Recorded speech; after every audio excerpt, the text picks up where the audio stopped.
fiction, science fiction, horror, fantasy, crime, LGBT, thriller. You have now entered the House of Mystery with your hosts, Eric Shapiro, David North Martino, John Copenhaver, and Al Warren.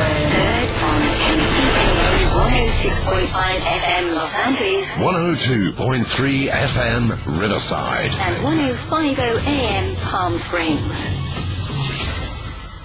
Well, welcome back into the House of Mystery. I'm Al Warren, Mr. Dave Martino. Yes. Yeah, he's sitting somewhere. You finished digging that tunnel yes, yet? I've dug the tunnel. You know? Hey, I found out how she was getting rid of the dirt. Oh, did you? Yeah. She was putting it in her garbage. Oh, okay. Yeah, it makes sense. But it's kind of funny because, so she wasn't walking around the area with it. Yeah, like Escape from Alcatraz. Yeah. Craziness, and the neighbor's house is shaky. I don't know. Oh, no. She's taking down more than one house. Yeah, she's causing trouble. But she started a whole trend, but you have a job to do. Get it done. Yes. Yeah. I got a small little metal shovel and. Yeah, we're running out of time. 24. That's right. Gonna go hide. Yeah, speaking of hiding. Okay, so now we've got an author here, and he writes mystery books, and he's got a little bit of a history with mystery. Funny. Anyway, his new book, Broadcast Blues, Clare Carlson Mystery Book 6. And we call him R.G. Belskey. So thank you for being here. Hey, great to join you two. Hopefully you say that in a half hour. I mean, Yeah, I'm a little apprehensive, but I'm going to try and make sure that we all get out of this okay. Yeah. Well, I do have a reputation. I've heard a lot of people told me don't come on this show, but I'm a tough guy, so I'm going to give it a shot. Yeah, not too many people cry. They usually just hang up and run. Oh, no, it's all good. It's all good. So listen, this is book 6 of this mystery series. What got you into writing crime fiction? Because I guess you were a journalist in New York before. Real life crime is what got me into it. I went from covering real life crime to writing crime fiction because I basically discovered it's a lot easier to write crime fiction because you can basically make everything up. I was a longtime journalist in New York, and that's been my main career. I've covered everything. I mean, it goes all the way back to when I was starting out. I covered Son of Sam, the O.J. Simpson trial, all the big crimes, Central Park Jogger, so many things that happened in New York and nationally. And, at some point I started writing, fiction, sort of ripped from the headlines, as they say, out of these crimes. Most of my books you'll find, are inspired by some real life event, and then I sort of just take it, about 100 steps beyond that for a fictional kind of thing. And again, it's because, I don't have to chase facts like I did as a journalist. I can just make stuff up. No, and it's easier. I get it, because I write a lot of true crime myself, or I have done that, and I'm going into fiction. I think the advantage, too, is in fiction, you can control how it turns out, because quite often in real life it doesn't turn out as like it should. Catch the murderer. You can solve the crime. It's, I always tell the story that, in all my years in journalism, when I worked at the New York Post, New York Daily News, I worked with NBC News, I worked at a few other places. In all my years in journalism, not only did I never do this, I never knew one incident in which a reporter solved a murder. Never. I mean, maybe with the police, but a reporter solving a murder on their own, I've never remembered anything like that.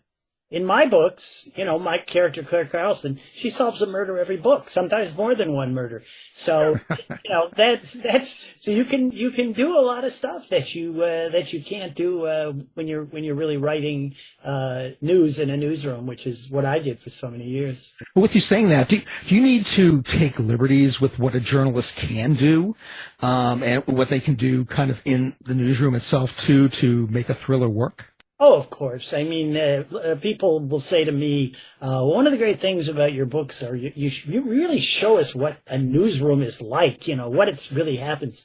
And that's, completely untrue, because in my books, a newsroom is like an exciting place, and there's always a big story breaking, and my character is telling the boss, I don't care what you say, I'm going to break this story, and it's like a great, exciting life.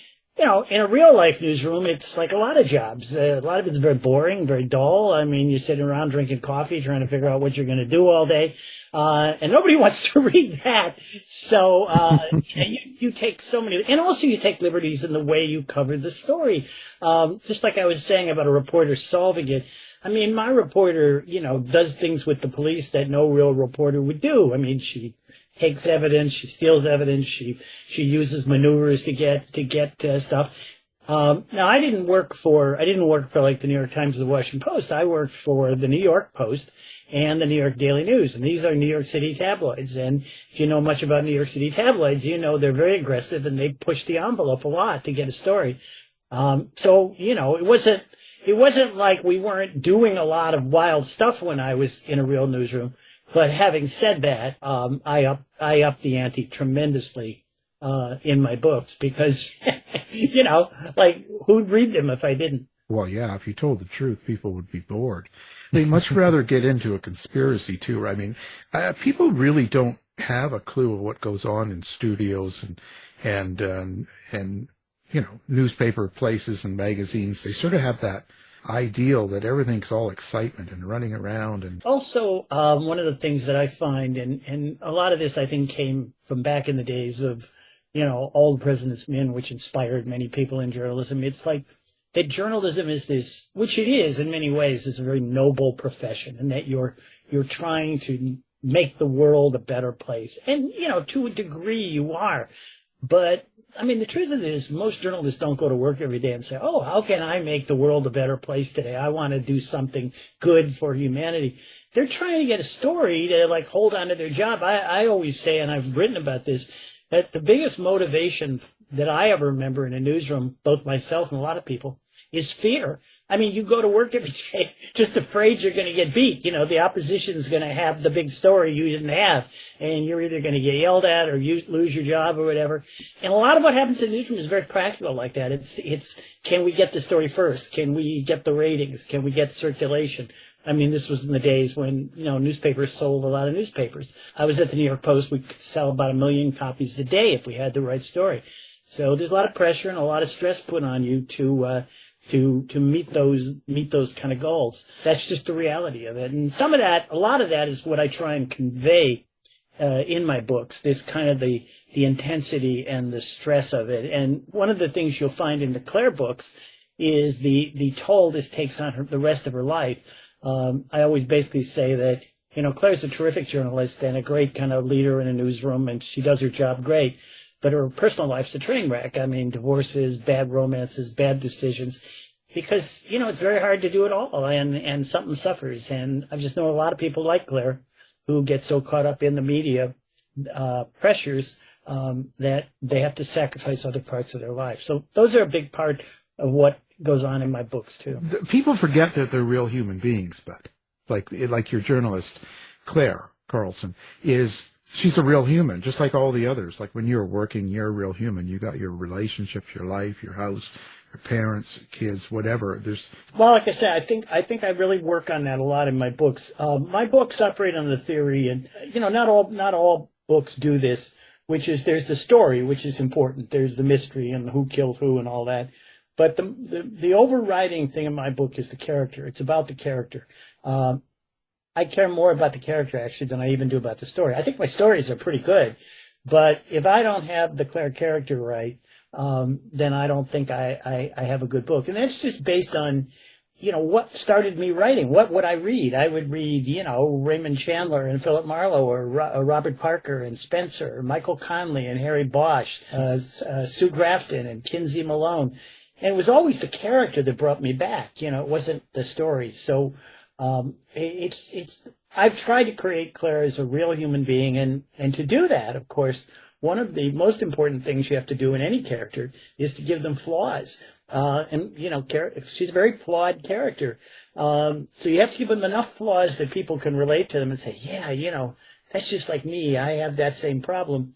But on the other hand, you don't want to make them so flawed that they're they're unlikable. So that sometimes is a tough balance to reach. Who is Clare Carlson then? How would you describe her? She is a woman who started out as a newspaper reporter and actually won a Pulitzer when she was very young.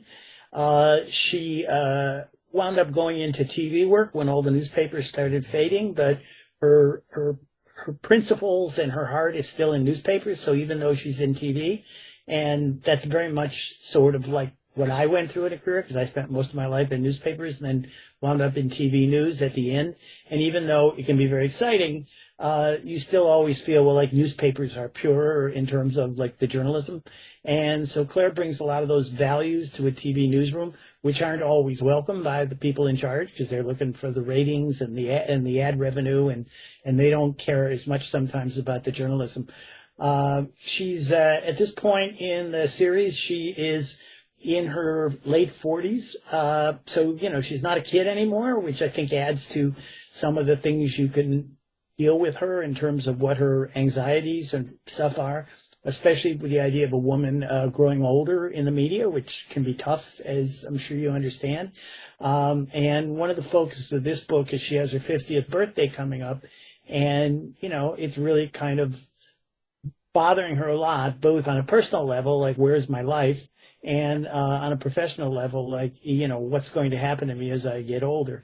And she keeps looking to some of the other women, like Gayle King and Diane Sawyer and people like that who are older in TV news and have still managed to, survive as a kind of an inspiration. So, but that's who she is. And, I think I've written her as somebody, I always say she's somebody I would like to hang out with. I think she's fun and interesting. But then why would I write a character that I didn't think was fun and interesting? Well, you mentioned earlier motivation for journalists. What drives Claire? Is it fear and pressure, as you said, or curiosity, sense of justice? What is it? Yeah, it's all those in the book.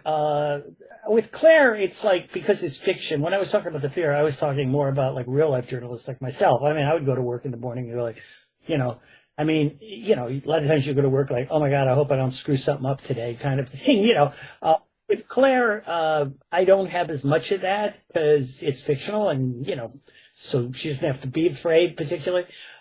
In her case, it's the love of the big story.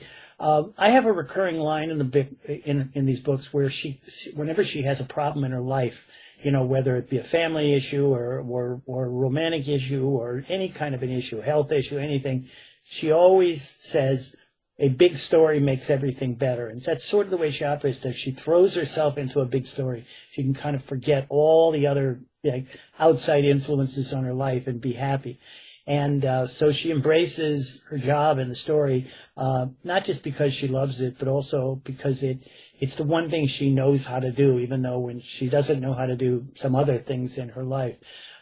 She also, probably more than most real-life journalists, including me, does have a real sense of integrity and justice. So even though she'll cut corners and push the envelope on a story, she always kind of wants to do the right thing and do the moral thing. I think that she's, with all her flaws, I think she's basically a good person, and that's kind of what what I wanted to. If I had people say, well, all the characters you base on, and there's like Spencer and Harry Bosch and Kinsey Malone. But I think in many ways when I write Claire, I think about my favorite TV detective of all time, which was Jim Rockford from the Rockford Files. And he's like a totally flawed character, and he would always get stuff screwed up and messed up. But he was a good guy. And, in the end, he always did the right thing, even though he never really made any money on it. And, I watched those for years. And I just feel a lot of times I'm running Claire, I can feel a little of the Rockford Files in my mind and see her in that kind of a role. Well, how do you describe your relationship with Claire then? Like when you're writing that character, do you hear her voice? Do you see her like a movie?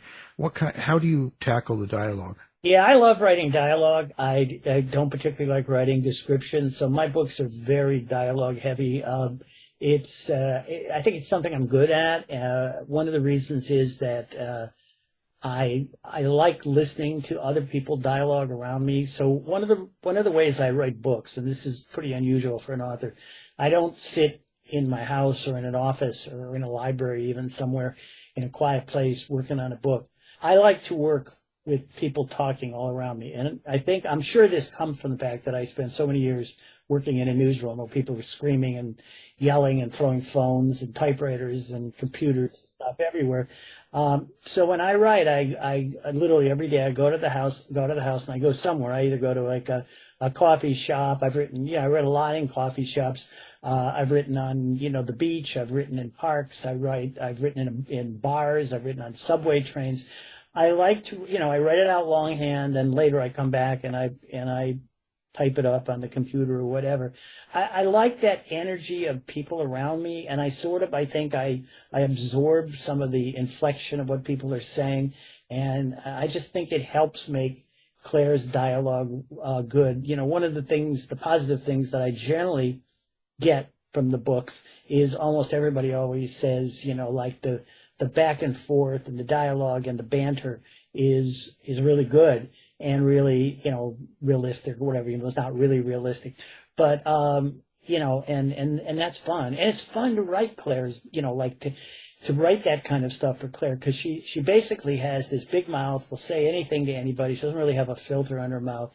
And it's like, I always think, even though she's not really like that, I always think of like the Larry David show, Curb Your Enthusiasm, where he says all these outrageous things to people that, none of us would ever say, but it's funny because, he's doing it. And I do think that there is a lot of us just wish we could do that. Robert Parker once said about Spencer that one of the appeals of Spencer is that he says the things to people that we all want to say to somebody, but we don't think of it till after we've left and we said, I should have said that. Well, Spencer says it at the moment. And I think I try and get Claire to do that too.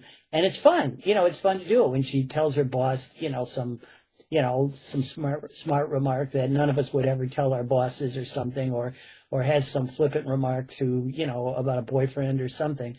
And I think it's interesting, but yeah, it's fun to write. I enjoy it, and I guess I get to live a little vicariously through Claire. Gee, I live my life that way. I still haven't got canceled yet. I say that. Well, and I like all the noise myself. I'm the same way. I've got to have 10 TVs going and lots of noise around, I can't do TV. It's funny because when I first started writing, one of the biggest things I had to do was put where I worked away from a TV, because I'm such a TV, aficionado that if the TV's on, I'll just get lost, and I can watch anything on TV pretty much,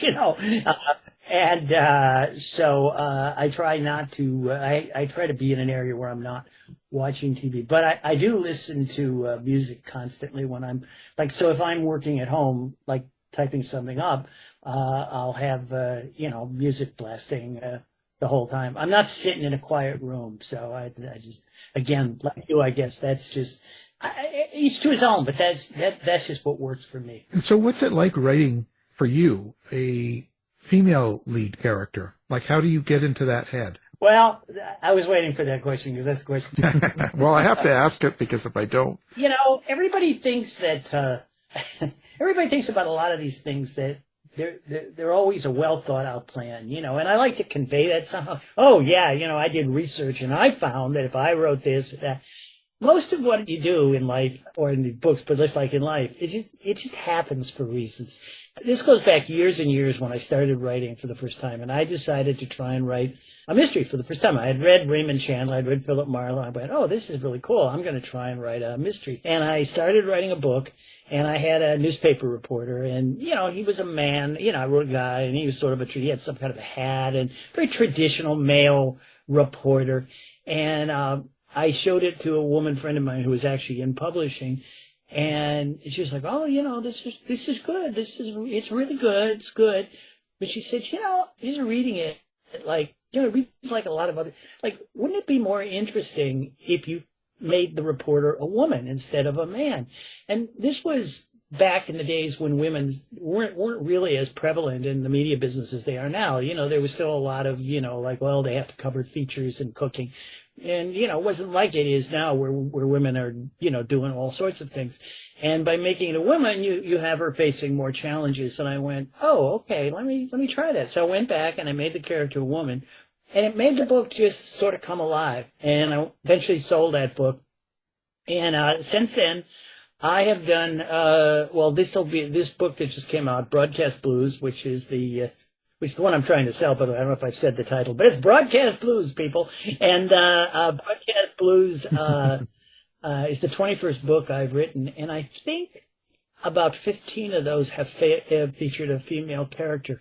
And I don't know exactly why. I did write a series with a male character, before this. And, that was fine. But there's just a lot of opportunities when you have a female to do a lot of things that you can't do with a male that don't seem like, oh yeah, there's just one more male, character. There's so many. And it just, in many ways, has just seemed more interesting. Now, the other issue is writing so my books are all in the first person. I've never written a female character in the third person. I've never published any book in the third person, and people ask me why. And why don't you ever write in the third person? And my answer is, I do write in the third person. I've written other books in the third person, but they've never gotten published, which may say something about them. I think I write better in the first person. So I'm writing a female and I'm writing it in the first person. I'm not the only person in the world to do that, but it is unique. And, you have to be careful about a lot of things. You have to make sure that you capture the feeling of what a woman would say. And, and this comes up, this is something I do think about when I'm writing it. And I've been very fortunate because so far, I pretty much every woman reader who's read it has, raved about the character. And they say, wow, you capture her great and everything. So if they didn't say that, then I'd know I'd have a problem. But, many women, more women than men probably have become fans of Claire. And they all like, oh, I want to be like Claire, like she's so cool. And that's great. But I do have a female agent, and I've had a woman editor for all the Claire books. And I do depend on them to let me know if I've strayed in the wrong way. And there are times when, they'll say, well, I don't know that a woman would react like that. And I always listen to them, when that happens. And maybe the trickiest moment I ever did, 2 books before this one, I got Claire very involved in the Me Too movement, which was very prevalent at the time I was writing it, involving, women coming forward and claiming sexual abuse and attacks and things. And, I was very concerned about that I handled that properly. And again, the women who read it were all like very positive, like that it had been done, well. So, that's it. But again, it's not a well thought out plan. I mean, I don't set out saying, oh, I have to write a woman character. But when I write the books, it just always seems to work out better with a woman. So that's what I've been doing. That's interesting. In your series books, how do you keep track of continuity? Do you have a series Bible? Do you have tool systems? No, very badly. That's it. I know I'm terrible, like, at a lot of those things. I'm terrible at doing research, at keeping track. It gets worse too with each book. So, like, if you write a book and then you write a second book in the series, well, you can sort of remember. I'm on my 6th book, and I have made a few minor mistakes. I once went to a book signing event, and there was this woman who was this giant aficionado fan of the Claire books. And she said, well, I love the books, but in this book you got, like, I don't know, actually it was not Claire, it was another book, but you got the character's name wrong. And I said, no, it's right there, that's right. And she said, yeah, it's right in this book, but 3 books ago you called that person somebody else, and you're like, oh my God, like only one person would, but it's tough. And I constantly have to go back and check and make sure that now all these books are standalones in the sense that you can read them without, having read the previous ones, but you obviously make references to some of the earlier stuff. The other interesting thing about that I just thought about when you were asking me about the continuity of a series is, I've never done I've done, well, three big series now. One back in the 90s, but two recently. I've never done a series where I started out doing it as a series. All of these books, like with the Clare books, it was originally a standalone thriller. And without getting into the plot, because I don't want to give it away, it involves something very personal in Clare's life, that something that had happened to her personally led to her stumbling onto this huge story. But it was a very personal thing that could only happen to a woman, and so I needed to write this character, and I created this Clare Carlson character with the idea that that would be it. It would be a one-book, standalone kind of thing. And when I sold the book to Ocean View Publishing, that was my idea. And then I got on the phone with the owner, and she said to me, well, we're going to change the title. The original title was, I think, Forget Me Not. And she said, we're going to call it Yesterday's News. The reason being, we want it to have a media sound, so it'll go with the rest of the books in the series. And, of course, my response was, what series, And she said, well, you're planning on writing a series on this character, aren't you? And, there was a brief pause in which I went, absolutely, sure, what's that, And afterward I called my agent and I said, did you know they want a series on this? And she said, no. I said, well, they do now, so that's how the series got. But it isn't like you set out doing, like I've had people come to me, people aspiring writers, which is another whole topic. People have all these ideas about how they're going to be a writer, which is, a lot of it is just so crazy and pie in the sky. But people come to me and say, well, I've got an idea for a series. Now, you don't really have an idea for a series. You have an idea for a book. And if the book is successful, then it could lead to a series. But, I've never set out with the idea that this is going to be a series. And, that's what happened with Clare. And now I'm on book 6 of a series. So whatever I did worked. Well, how do you keep it fresh? Like, when you're doing it over a period of books like that? Well, there's two sides to that. One of which is, yes, you want to keep it fresh, but the other hand, you don't want to change it too much because, people like the thing. I mean, like you look at some of the big series that I followed, like Spencer with Robert Parker or Harry Bosch with Michael Connelly. I mean, there's like 40 books in these series. Spencer throughout the series really doesn't change that much. He's got the same girlfriend, Susan, pretty much does the same things all the time. He's got the PI office in Boston. Harry Bosch changes a little more during the series, but it's a balance, like, I don't know, you can read, James Bond. I mean, does James Bond really change from movie to movie, or is he, other than the actor, isn't he do some of the same kind of things? That's what people like.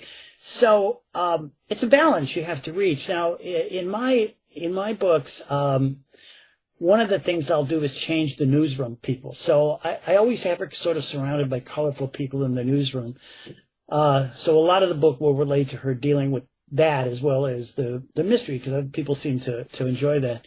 But that can get a little stagnant, and you sort of start telling the same story over and over again. So the biggest change I made, well, not in this one, but in the last two books, is I originally had her boss being this kind of kindly old mentor who had given her a job, and, and he adores her and lets her do whatever she wants.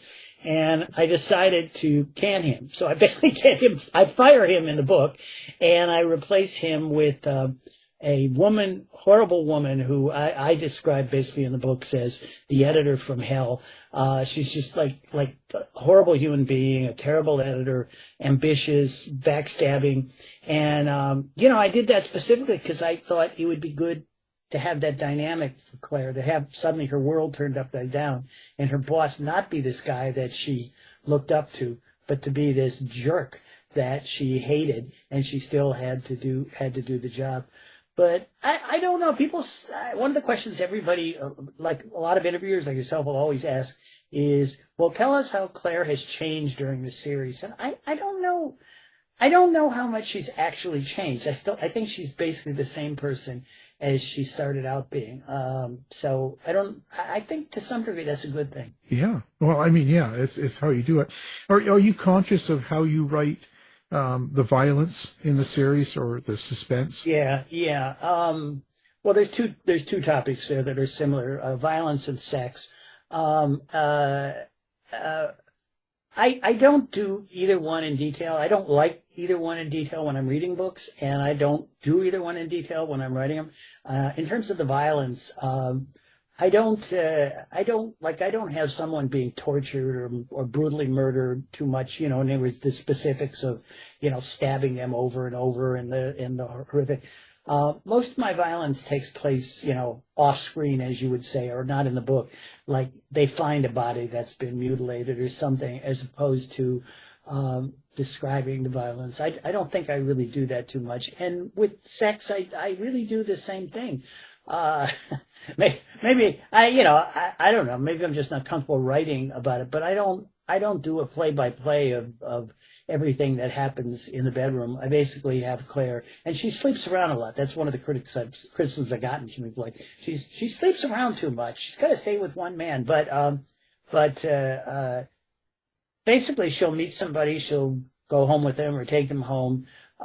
They'll have banter and everything, and then they'll go in the bedroom, and then I generally will have them waking up the next morning after sex. I don't give all the details, so if you're looking for sex and the violence, you're probably not going to find them in my books. You'll find references to them, but and like I say, I just find that, like, when I'm reading like a thriller, even by somebody really good, and there's this horrific torture or somebody being held captive while terrible things are done to them, I don't want to read that. So I kind of write. I always feel like I try and write what I want to read, and that's what I do in the Clare books. These are like the kind of books I would like to read. So I figure, hey, there's probably a lot of other people out there that might want to read them just like me. You can always have an X-rated version.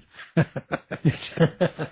my Claire, no way, Oh, please, she sleeps around. Come on.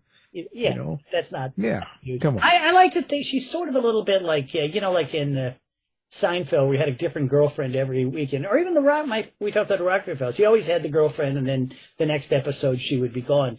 Because that's another thing that's very difficult to do in a series, is to have. I mean, you can't really have a long-standing happy relationship. I mean, Spencer did with Susan, but that was a little strange. But I mean, nobody really wants to see people. Most people don't want to see people, being happily married and living happily ever after. I mean, I think her search for the right man is part of the dynamic of what makes the books work. Well, and so your extra characters, how do you get your fill-in characters? Where do they come from? Are they people you kind of know, or is it from the coffee shop you're sitting at? Yeah, all of that. One of the toughest things, with writing all the characters around Claire is that you have to make them different than Claire. In other words, you can't have 5 different Claires in the book. So if Claire is this, so like in my books, she has a best friend, this woman, Janet Wood, who's like an attorney. And Janet Wood is the exact opposite of Claire, where Claire's kind of like a mess, and she's all over the place, and she's always in all sorts of trouble, and her life is in turmoil. Janet is this very successful lawyer, and she's got, happily married, and she's got 2 beautiful young kids, and she always seems to be in control of everything, and they're complete opposites, which kind of makes them best friends. And so I'm able to use her friend Janet as kind of a sounding board. So when Claire is really upset about something, she goes to Janet, who kind of tries to, calm her down and get her on the straight and narrow. And I think, that kind of opposite stuff. And then the people in the newsroom, you got to make them all kind of different, because, and one of the things is like the dialogue. You got to make them. I don't write in some dialect. I don't have somebody talking like heavy Italian or something, but they all have to sound different than Claire. And that's something that a lot of writers, always point out. Like, you don't want all your characters to sound alike. And Claire has a real unique, whatever feel to her. But I take this as a compliment. A number of people who know me, who've read Claire, they say, Claire sounds like you. Said she just sounds very much like you would be talking if you were Claire. So I have to find people that aren't talking like me, which is pretty easy to do. But so I have a cast of characters, and again, if I had to compare, I'm a TV aficionado. I think sometimes I try and, create a kind of like a Mary Tyler Moore newsroom at WJM, and it used to be with, Ted Knight and Murray and all the kind of wacky Betty White. Yeah. Sue Evans.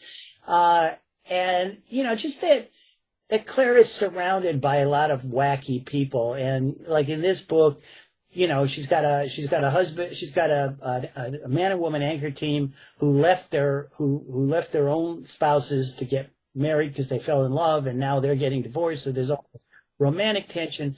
I've got a weatherman who's constantly trying to get things like helicopters, driving Claire nuts. Like, oh, we have to buy a helicopter for the station, and she's like, well, if we're going to invade a foreign country, that's fine. Otherwise, no helicopter.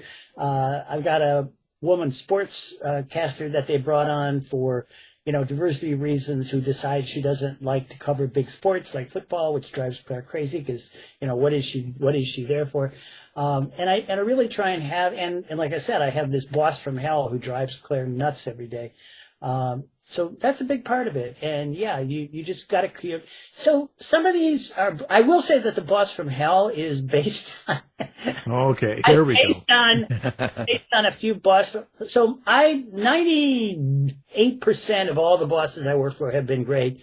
But of the 2% that I worked for who weren't, I drew on many of those qualities to create this character. And I really did. I was kind of like, what would make a boss just a terrible person to work for? And I thought about a couple that I didn't like particularly, and I put them into this character. Susan Endicott's her name, and I think it works.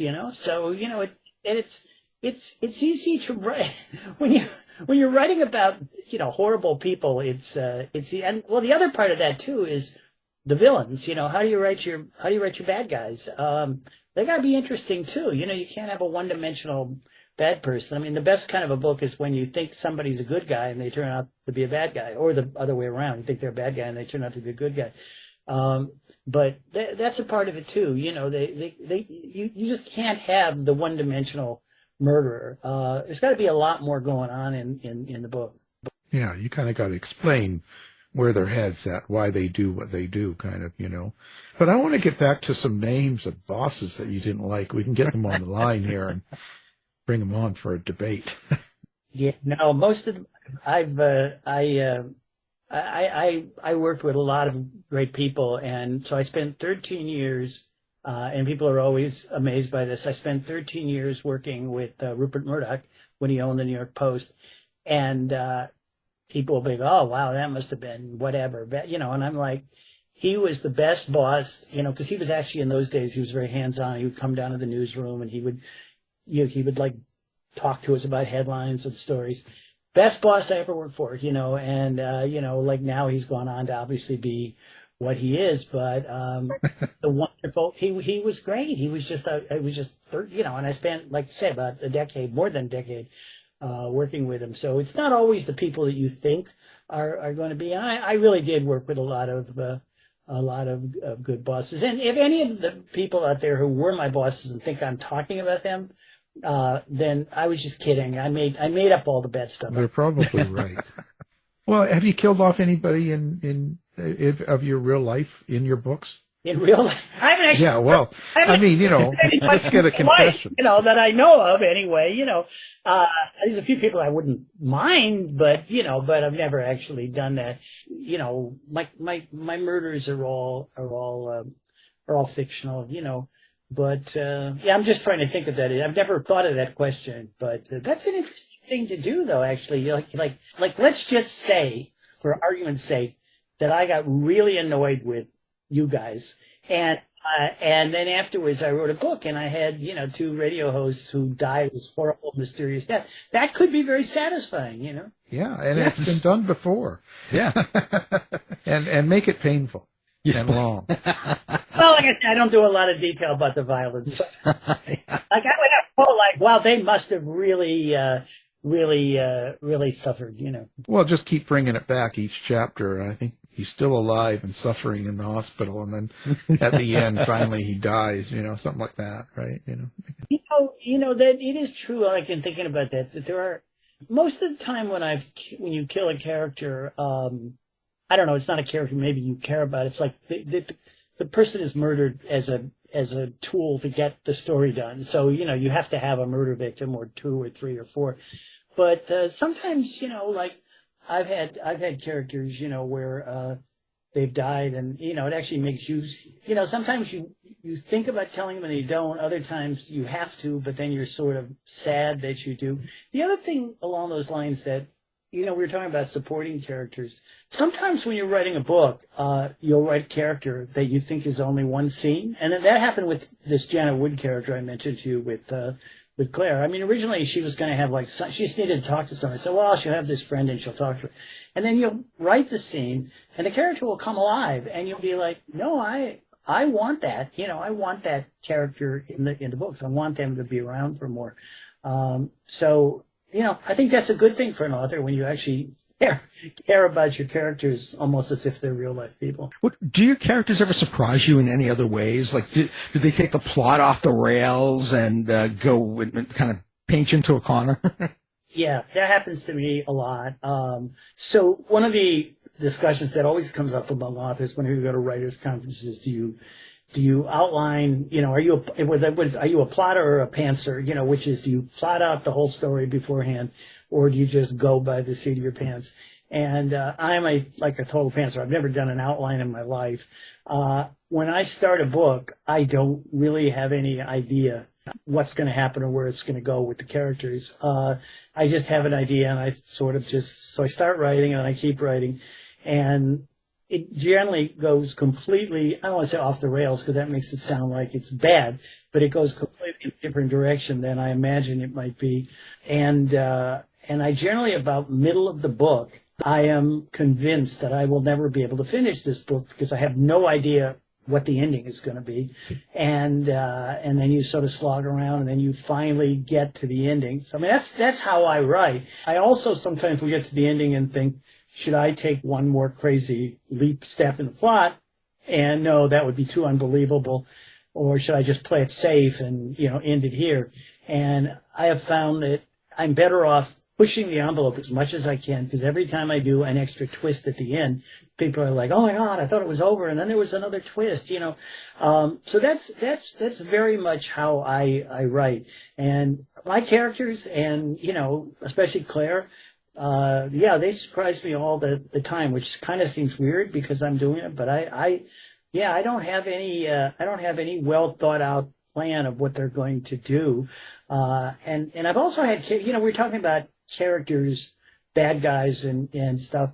I've done this in a couple of books where I've had somebody who you think is very, very sympathetic, and then you twist it at the end and make them a bad character. And I've also done it the other way around, where somebody like a Susan Endicott is horrible, but then they step up and they do something good. So it's fun to surprise yourself as a writer. I figure, again, if I can surprise myself when I'm doing this, I'm probably going to surprise the reader. I just want to say, I read somebody wrote a review of Broadcast Blues this morning that I just read, so it's in my mind, and I can't quote exactly, but it was basically like, I'm reading the book, and as we get to the end, I want to shout out to Claire, why are you so stupid? Don't you see? That's the murderer. That's the murderer, And then, of course, the reviewer says, I had no idea that, Belskey had 3 more twists coming, and I had no idea what was going to go on. And that's kind of what I'm striving to. Hey, listen, so now are you doing social media? Do you have a website? Do you like readers to interact? Yeah. So I have a website, is www.rgbelskey.com. And I also have a newsletter that you can sign up for at that website. I'm on Facebook as R.G. Belskey, author, and I'm on Twitter as at Dick Bell, which is my name, at Dick Dickbel. And I do a tremendous amount of social media. One other final thing is, and I'm not even sure if you're aware of this, but I also write a series of books under a pen name, Dana Perry, and those are from a different publisher, and I've published 4 of those so far, but I have actually 3 more coming out, 3 in 2024, starting in April. And the first one's called The Nowhere Girls, and it, surprisingly enough, again features a female. This is a female FBI agent as the main character. So Dana Perry is the same as R.G. Belskey. So if you like R.G. Belskey books, check out Dana Perry too. Well, there you go. Now, we'll put all that up on our website, and we appreciate you being here. And, of course, the book we were talking about is Broadcast Blues. It's Clare Carlson's mystery, and it's book 6. And the authors are guest R.G. Belskey. Thank you for being here. Thank you, and I'm glad we all got through this. Okay. Thanks, R.G. Bye-bye.